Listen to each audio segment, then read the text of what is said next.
కర్పూరం ప్రతి పూజా మందిరంలో తప్పకుండా ఉంటుంది. పూజలు, వ్రతాలు, నోములు ఇలాంటి ప్రతి పండగ, ఇంట్లో రోజు ఇచ్చే హారతిలో కర్పూరం తప్పనిసరిగా వెలిగిస్తూ ఉంటారు. ఇది ఇంట్లో సువాసనతో పాటు పాజిటివ్ ఎనర్జీని పెంచుతుందని చెప్తారు. మరి అలాంటి కర్పూరం మొక్కను ఇంట్లోనే ఈజీగా పెంచుకోవచ్చని మీకు తెలుసా?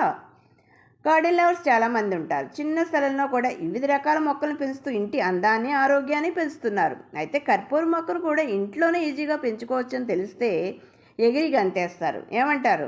ఎందుకంటే కర్పూరం మొక్క నుండి వెలువడే సువాసన ప్రతికూల శక్తుల్ని, అంటే నెగిటివ్ ఎనర్జీని తొలగించి ఇంట్లో పాజిటివ్ వాతావరణాన్ని నింపుతుంది.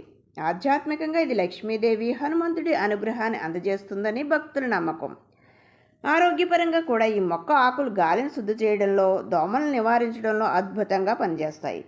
మనం పూజల్లో వాడే కర్పూరం ఈ మొక్క ఆకుల నుండే తయారవుతుంది. కర్పూరం మొక్కను ఇంట్లోనే పెంచాలని నిర్ణయించుకున్నప్పుడు మొట్టమొదట ముఖ్యమైన పని కుండీను సిద్ధం చేయడం. కర్పూరం మొక్కకు ఒక ప్రత్యేకమైన మట్టి మిశ్రమం అవసరం.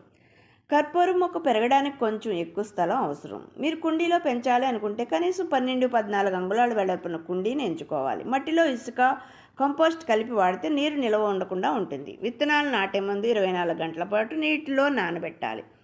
నర్సరీ నుండి తెచ్చిన చిన్న మొక్క నాటడం మరింత సులభం. వర్షాకాలంలో లేదా శీతాకాలం ప్రారంభంలో నాటడం వల్ల మొక్క త్వరగా ఏనుకుంటుంది. ఈ మొక్కకు రోజు కనీసం 5-6 గంటల ఎండ అవసరం. వేసవిలో మట్టి ఆరిపోయినట్టు అనిపిస్తే నీరు పోయాలి. అతిగా నీరు పోయడం వల్ల వేరు కుళ్ళిపోయే ప్రమాదం ఉంది. మొక్క ఏపుగా పెరగడానికి నెలకు ఒకసారి సేంద్రియ ఎరువులు వేయాలి. మొక్క ఏనుకుని బాగా పెరుగుతున్నప్పుడు కొమ్మలను అప్పుడప్పుడు కత్తిరిస్తూ ఉండడం వల్ల మొక్క గుబురుగా తయారవుతుంది. తెగుళ్ళు రాకుండా ఉండడానికి 15 రోజులకు ఒకసారి వేప ద్రావణాన్ని చల్లాలి. కర్పూరం ఆకులు గాలిలోని బ్యాక్టీరియాను చంపుతాయి. ఈ మొక్క ఉన్న చోట దోమల బెడద తగ్గుతుంది. దీని ఆకుల నుండి వచ్చే నూనె కీళ్ళ నొప్పుల నివారణకు కూడా వాడుతూ ఉంటారు.